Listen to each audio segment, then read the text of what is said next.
Bonjour, bonsoir. Mon nom c'est Jacques-Antoine Alexandre et ingénieur en informatique.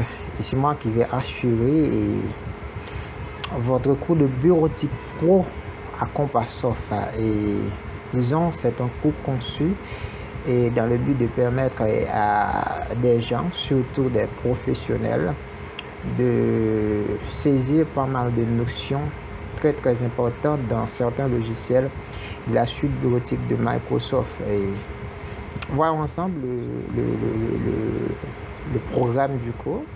Et ok, dans un premier temps, on va introduire le cours, c'est-à-dire on va voir certains concepts du domaine informatique. On va voir quelques techniques d'utilisation de Windows, et quelques techniques d'utilisation du clavier. On va voir la suite bureautique de Microsoft et on va cerner certains logiciels du package, les logiciels les plus importants, je dirais.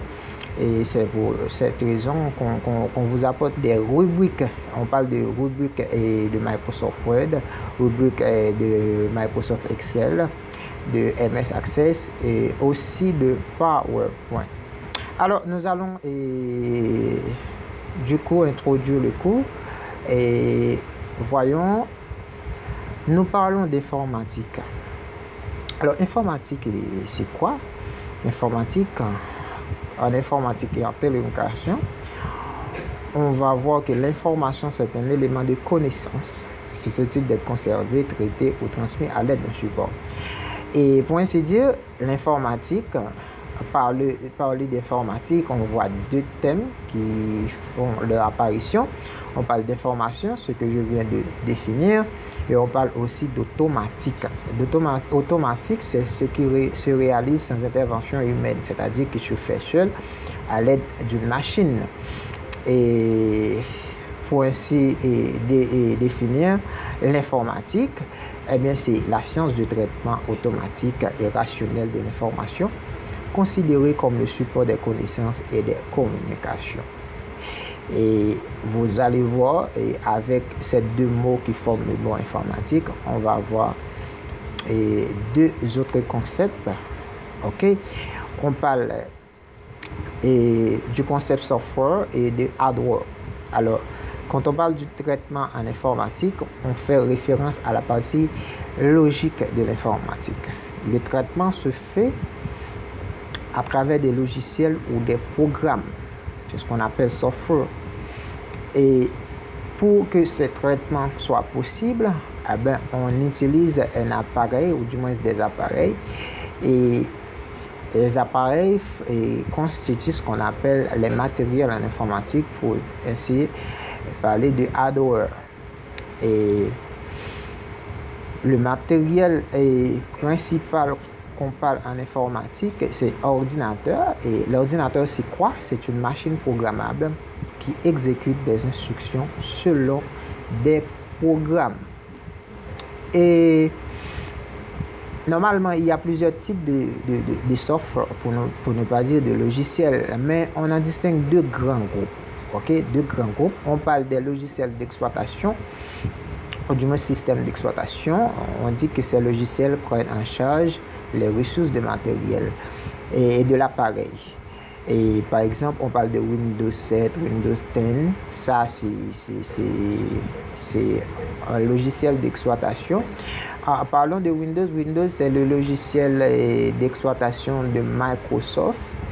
Et quand on parle de Windows 7, de Windows 8, de Windows 10, de Windows 11, tout ça, on parle de la famille de Windows, c'est-à-dire des différentes versions.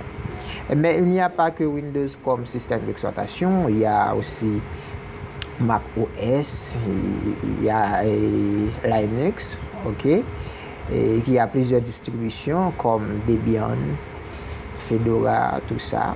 Et on parle du deuxième groupe, c'est les logiciels d'application. Alors, on dit que ces logiciels sont installés à un but bien spécifique. On prend un exemple, par exemple, VLC, si on installe ça sur un ordinateur, c'est soit pour regarder des films ou écouter de la musique, tout ça. Et Nous poursuivons. Hardware, c'est ce qu'on parle de matériel. On va parler surtout de l'ordinateur. Et on dit qu'il existe plusieurs types d'ordinateurs, comme les ordinateurs de poche, les serveurs, les superordinateurs. Mais ce qui nous intéresse ici, c'est PC, ou du moins personal computer, c'est-à-dire ordinateur personnel. On parle des ordinateurs de bureau, on parle aussi des ordinateurs portatifs qu'on appelle laptop, et ordinateurs de bureau, on parle de desktop. On ne va pas rester là-dessus. Et on peut parler de la composition d'un ordinateur de bureau. On dit que cela est constitué d'un écran et c'est l'organe d'affichage. On parle de la souris, on parle du clavier qui nous permet d'entrer les informations, et on parle d'une unité centrale qui comporte tous les composants. C'est ce qu'on appelle le boîtier. Et technique d'utilisation de Windows. Alors, il y a différentes versions de Windows, comme je l'avais dit tantôt. Pour exploiter facilement un système Windows, on va voir comment peut-on explorer Windows. Alors, normalement, lorsqu'on appuie sur le bouton Start du clavier, le bouton qu'on a là, comme je dirais, ok, voyons, le bouton Start, ok.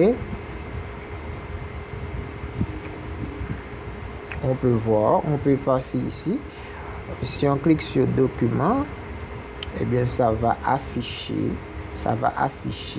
ok. Voilà. On peut aussi, ici à la barre latérale gauche, qui vous permet d'explorer encore Windows 8. Par exemple, la partie desktop, ok. On peut, c'est encore une partie de l'ordinateur. Documents, download, music, tout ça, vidéo, picture. Ça, c'est la barre latérale qui nous permet d'explorer Windows. Et voyons. Ok, c'est la barre latérale qui nous permet d'explorer Windows. Et à noter que toutes ces parties-là constituent ce qu'on appelle les emplacements du disque dur. C'est-à-dire, le disque dur de l'ordinateur, c'est l'organe principal qui nous permet d'enregistrer nos données, ou du moins qui garde nos données. Et c'est encore ce composant qui comporte le système, tout ça. Alors, quand on voit documents, desktop, download, eh bien, tous ces emplacements constituent le disque dur. OK? Et on peut, comme je l'avais dit, et comme je parlais des emplacements, par exemple, si je suis dans document, dans n'importe quel espace vide, on peut créer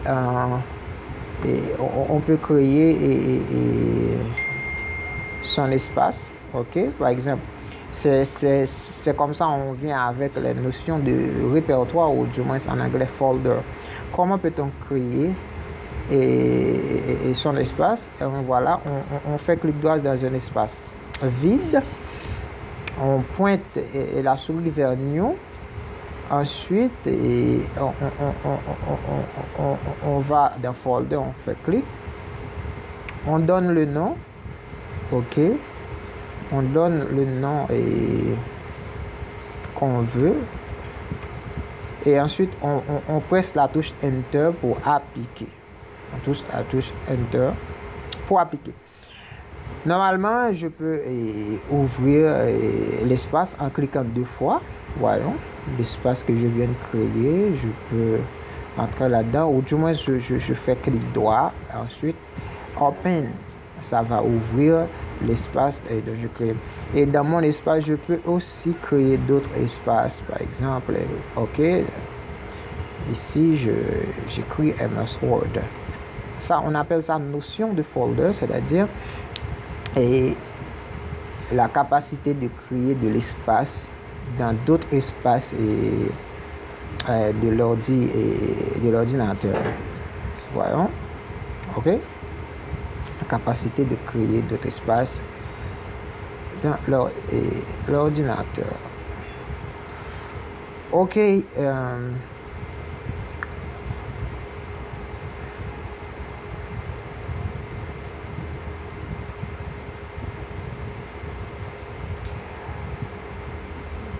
Comment peut-on modifier l'apparence du système, les icônes, la background du PC? Eh bien, voyons ça, on va sur desktop. OK. Attendez un moment. OK. On va sur desktop. Ici, si je fais clic droit, OK. Dans View, je peux modifier l'apparence de mes icônes sur le bureau. Si je prends la icône, voyons comment ça va afficher.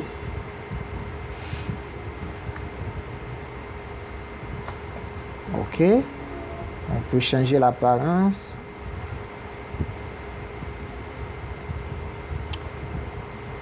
OK. Un moment. OK.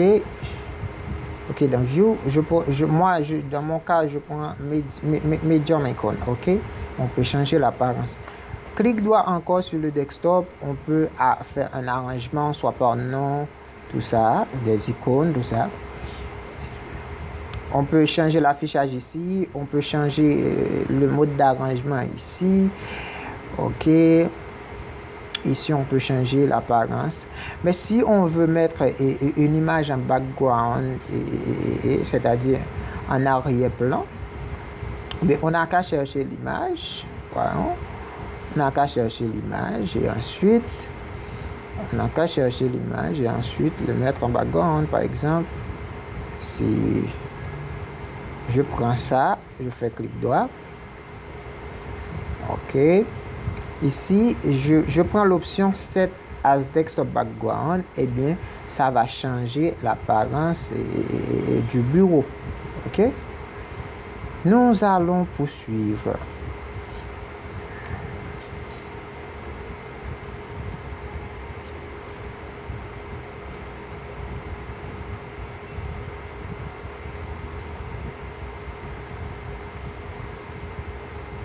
OK.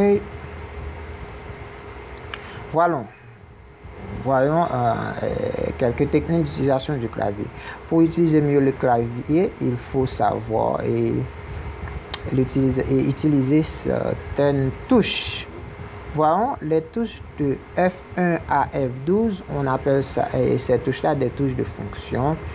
Et c'est des touches qu'on peut utiliser pour faire certains travaux bien spécifiques. OK? Il y a les caractères spéciaux et accents qu'on trouve après la première rangée de touches. Il y a les 26 lettres de l'alphabet qu'on trouve. On appelle OK.